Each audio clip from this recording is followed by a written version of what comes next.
My name is Linda Hartley, and the moment I bent down to pick up my fallen purse in a dim parking garage was the moment my life turned sharply away from everything I thought I understood. I saw it tucked behind the front wheel of my sedan, small and dark and magnetic, a device that did not belong to a 62-year-old widow on her way to a simple business trip. A tracker. Attached to my car, placed there the day after my future son-in-law, Mark Ellison, insisted on taking the vehicle in for maintenance to keep me safe. At first I thought it had to be a mistake, something left behind by a mechanic or part of a routine inspection. But as I crouched there in the cold stillness of that garage, watching a soft glow of afternoon light hit the metal frame of my car, an uneasiness settled deep into my chest. There was no version of reality where this device was innocent. I slid it out carefully, turned it over once in my palm, and felt the weight of a truth I could not yet name. Someone wanted to know everywhere I went. Someone had thought I would never notice. But they were wrong. Instead of ripping the tracker off and demanding answers, something steadier and sharper rose within me. A quiet voice that said to wait, watch, and outthink whoever had decided to follow me.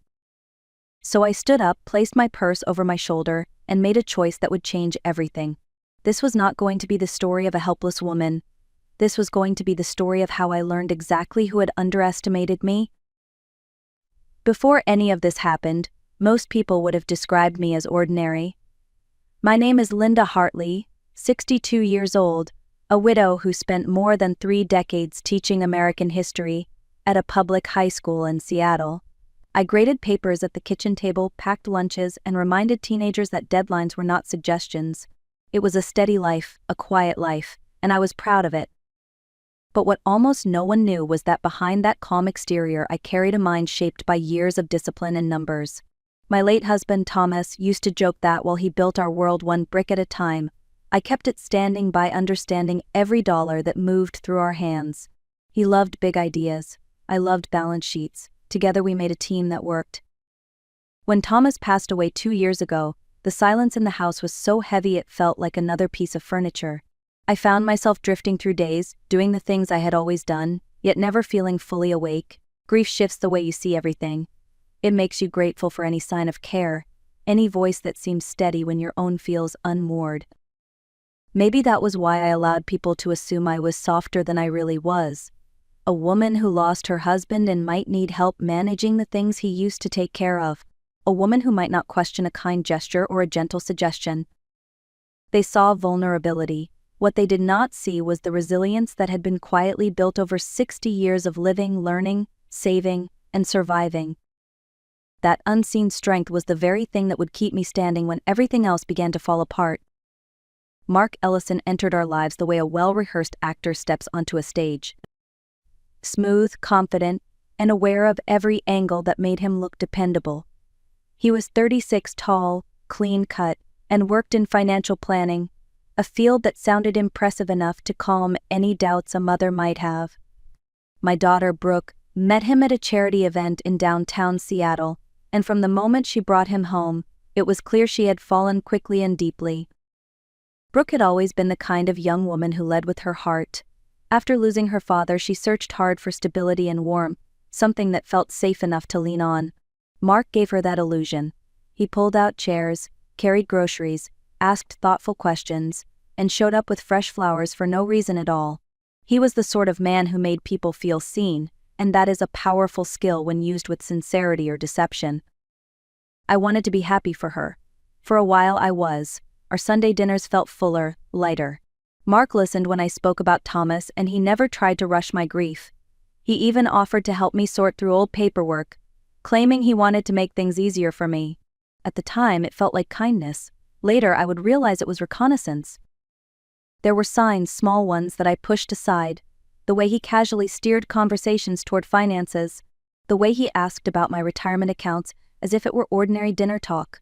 The way he seemed unusually interested in where I kept important documents. But hope can be a strong force. I wanted to believe Brooke had finally found a partner who valued her. I wanted to believe Mark was exactly who he appeared to be. I was wrong, terribly wrong. The tracker lay in my hand, like a question I did not yet know how to answer. It was small, smooth, and designed to blend into the shadows beneath a car. Someone had placed it there with intention, someone who expected me to go about my day without ever noticing. As I stood alone in the parking garage, the air cool and echoing around me, a strange calm settled over my thoughts. Years of teaching had trained me to observe patterns, to listen for what was not being said, and this device was speaking volumes. I remembered the moment Mark had offered to take my car to the shop. The gentle insistence, the reassuring smile, the way he had returned the keys with a checklist that seemed a little too detailed for a routine oil change. At the time, I had brushed it off as his way of being helpful. Now those memories rearranged themselves into something far more unsettling. Why would Mark, of all people, want to track me? I told myself there had to be a logical explanation. Perhaps he worried about my safety on long drives. Perhaps he misunderstood boundaries. Perhaps this had nothing to do with him at all. But even as I reached for possible excuses, my instincts whispered otherwise. This was not normal. This was not innocent. I slipped the tracker into my purse, keeping my expression neutral as I walked to my car. It was important not to react too quickly. A wrong move could reveal that I knew more than I was supposed to. Driving out of the garage, my hands trembled only slightly on the wheel. Suspicion had found its way into my life, quiet but undeniable. And I knew I could not ignore it. Once I understood the tracker was no accident, a different part of me awakened. It was the same steady resolve I used to rely on during chaos-filled school days, when 30 restless teenagers tried to test the limits of my patience. I had learned long ago that reacting out of fear rarely led anywhere good. What mattered was thinking clearly, moving deliberately, and never letting the other side know what you truly understood. So instead of confronting Mark or calling Brooke, I drove to a quiet corner of a truck stop just outside Seattle. The tracker rested in my purse, humming with possibilities I had never imagined would touch my life. Semi-trucks lined the lot, idling as drivers stretched their legs and prepared for long hauls across state lines. I found one with Alberta plates heading north, the perfect escape route for whoever believed I could be monitored without question. I crouched down, attached the tracker to the underside of the trailer, and stepped back with a breath I had not realized I was holding. Let whoever planted it think I was on my way to Canada. The moment the truck pulled onto the highway, carrying my supposed location across the border, I felt something shift inside me. I was no longer the woman being watched.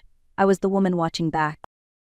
On the drive home, the pieces began forming a pattern that was difficult to ignore. Mark asking about my investments, Mark learning my schedule, Mark pushing Brooke to move in with me. None of it had seemed dangerous before. Now it glowed with meaning I could no longer dismiss. Someone had started a game with me. They had no idea I was prepared to play. The next morning began like any other. I brewed coffee, opened the curtains to a pale Seattle sky, and tried to steady the thoughts that had followed me through the night. The tracker was gone, carried north by a trucker who would never know he had already saved my life. I expected a day of waiting and watching, a day of quiet vigilance. What I did not expect was the phone call. A number from Alberta lit up my screen. I almost let it ring, assuming it was a wrong number, but something in me paused. When I answered, a calm, authoritative voice introduced himself as Sergeant Daniel Ward with the Royal Canadian Mounted Police. "Ma'am," he said, "we have detained a man at a rest stop outside Calgary. On his person we found a photograph of you, your home address, and detailed notes about your daily movements." For a moment the room around me blurred. I gripped the counter to steady myself. Sergeant Ward continued, "His name is Anthony Reyes. He claims he was hired to stage a kidnapping. He said the plan was to make your disappearance look real, then demand money from your family. According to him, the person who hired him promised a large payment upon completion. He only knows the employer by initials, M.E. The initials echoed in my mind like a warning bell. I asked the sergeant what Reyes had intended to do next. He replied, "He said he was waiting for confirmation that your car had reached the target location. Since it did not, he became suspicious." The truth settled slowly into place. This was not a misunderstanding. This was a plan. And whoever MME was, I already knew him. After the call ended, I stood in my kitchen with the quiet hum of the refrigerator filling the silence.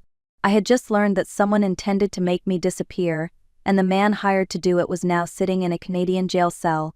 Fear was still there, but it no longer controlled me. Instead, a clear purpose rose to the surface. If someone had targeted me, then someone could be exposed. so I began assembling my own team. My first call was to Henry Cole, the accountant who had helped Thomas and me manage our finances for nearly 20 years. Henry was meticulous, a man who could spot a misplaced decimal from across the room. When I told him that I suspected someone had been meddling with my accounts, his voice sharpened. "Linda, give me a few hours. I will look at every statement from the last 3 years." Next, I contacted attorney Marissa Doyle, a woman whose calm confidence could steady even the most chaotic situation. I explained the tracker, the call from Alberta, and the initials ME. Marissa did not gasp or express shock. Instead, she said, "Linda, if someone is trying to manipulate your finances or your safety, we will find them. I will begin with a background check on Mark Ellison." The last call I made was to Sam Calder, a private investigator and former FBI field agent. Sam had a quiet way of reading between the lines. When I told him that someone had planted a tracker on my car, he did not hesitate. "I will follow him, Linda. I will watch everything he does. No one will know." By noon, 3 professionals were digging into the pieces of my life that I had always assumed were safe. Every hour they worked brought new clarity. Every report confirmed an unsettling truth. Someone had not only planned to take my freedom, they had already begun taking my money. And the initials ME were starting to look less like a mystery and more like a name I wished I had never let into my home. By the next afternoon, the pieces that Henry, Marissa, and Sam uncovered no longer formed a puzzle.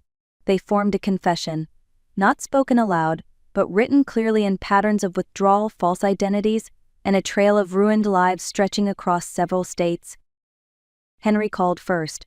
His tone was measured, but the words carried weight. "Linda, someone has been moving money out of your accounts for nearly a year. Small withdrawals, time to blend in with your regular expenses. The total is just under $30,000. Whoever did this knew your spending habits intimately." I thanked him, though my heart tightened. There was only one person who had recently taken such an interest in my records. One person who had insisted on helping me sort through old files. Marissa called next. Her voice was calm, but her words cut sharply. "Linda, Mark Ellison is not who he claims to be. His real name appears to be Miles Easton. He has used at least 3 identities over the past decade. He was dismissed from 2 financial firms for questionable interactions with older clients. Several civil complaints were filed, but none went to trial." I closed my eyes, letting the truth settle in. Miles, not Mark. A man with no past that could be verified, no friends from childhood, no family to speak of. A man who reinvented himself whenever the consequences grew too close. Then Sam delivered the final blow. Linda, I followed him to a storage facility on the edge of the city. Inside his unit were boxes of financial statements, copies of identification documents, and files belonging to several women older than you. Based on what I saw, you are not his first target. You are at least the 5th. 5th. The word echoed. 4 other women had trusted him before me. 4 had watched their savings disappear while he smiled and pretended to care. In that moment, the fear I had been carrying transformed into something steadier, colder, and far more certain. I knew exactly who Miles Easton was, and now I knew what he had done. I spent the rest of that day preparing for a conversation I knew would mark a dividing line in my life. There would be the world before the truth and the world after it. What I needed most was clarity, and what Brooke deserved was honesty. So I called her and suggested a quiet dinner at my home, just the 3 of us. She sounded delighted. Miles, still going by Mark, accepted without hesitation. I roasted chicken, set the table with the china Thomas had given me on our 10th anniversary, and tried to steady the tremor beneath my ribs. This was my home, my table, my life. I refused to let fear claim any of it. Brooke arrived first, full of warmth and excitement, telling me about floral arrangements and guest lists.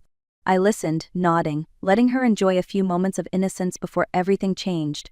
When Miles stepped through the door, he wore the same polished smile he always carried, the one that had fooled all of us for so long.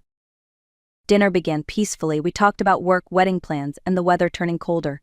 I waited until dessert plates were cleared and Brooke moved to the sink to rinse the dishes. Then I set my glass down and looked directly at the man who had mapped out my life with the intent to steal it. "Mark," I said quietly, "why did you put a tracker on my car?" His smile faltered, then returned with a gentler expression, as if he believed he could talk his way out of anything. "Linda, I think you may be mistaken." I stood, walked to the sideboard, and returned with the photographs I had taken of the device. I placed them in front of him. Then I set down the printed report from Sergeant Ward in Alberta. On top of that, I placed Henry's findings. Finally, I added the list of aliases Marissa uncovered. Brooke turned, confused. "Mom, what is all this?" I met her eyes. "Sweetheart, the man you know as Mark is not who he says he is." The room fell silent. For a moment no one moved. Then the veneer cracked. Miles Easton, the man who believed he could outsmart everyone, showed his fear. The weeks that followed felt unreal, as if my life had been tilted onto a new axis. After Miles fled my dining room and was tackled by officers waiting outside, everything moved quickly. Statements were taken. Evidence was catalogued. Brooke stayed with me for several nights, drifting between anger, shame, and disbelief. And soon enough, the case went to trial. On a cold January morning, I walked into the courthouse wearing a navy suit that made me feel steady, anchored. Brooke held my hand as if drawing strength from the simple act of standing beside me. At the defendant's table, Miles sat hunched, no longer polished or charming. He looked smaller than I remembered, swallowed by a suit provided by the county. The prosecution presented the case with precision. They laid out the financial records, the tracker, the testimony from Sergeant Ward, the surveillance from Sam, and statements from previous victims who had once trusted Miles as completely as Brooke had. Every fact painted him not as a misguided man, but as a practiced predator. Then came the defense. Miles took the stand, shifting from contrition to accusation with unsettling ease. He claimed that I, of all people, had partnered with him. He insisted that I had discovered his schemes months earlier and agreed to remain silent in exchange for a share of the profits. He said that I had turned on him only when the Canadian arrest threatened to unravel our supposed partnership. Listening to him was like listening to someone describe a dream I had never had. His lies were layered, rehearsed, intricate in all the wrong ways. For a moment I felt a flicker of old fear. What if the jury believed him? But the prosecution understood something vital. A liar, when desperate, reveals far more than he intends. During cross-examination, every detail of his invented story began to collapse under the weight of simple questions. Questions only an innocent person could answer honestly. By the time he stepped down, the jury had seen exactly who Miles Easton truly was. And none of it resembled the man he pretended to be. When the verdict was finally read guilty on all counts, the courtroom seemed to exhale all at once. Miles Easton sat motionless, as if the weight of the sentence had pinned him to his chair. 26 years in federal prison. Restitution to every victim he had deceived. No opportunities left to reinvent himself or hide behind another borrowed name. For the first time in months, I felt my shoulders lower, not in victory but in release. Brooke and I walked out of the courthouse into a sky washed clean by winter rain. She slipped her arm through mine and said quietly, "Mom, we are going to be all right." It was not an apology. It was a promise. In the weeks that followed, we both worked to rebuild a sense of normalcy, yet something in me had shifted permanently. I could not forget the women whose lives had been stripped bare by Miles long before he reached mine. Their stories lingered with me, the fear in their voices, the uncertainty about how they would start over. I realized then that simply surviving was not enough. I needed to do something that mattered.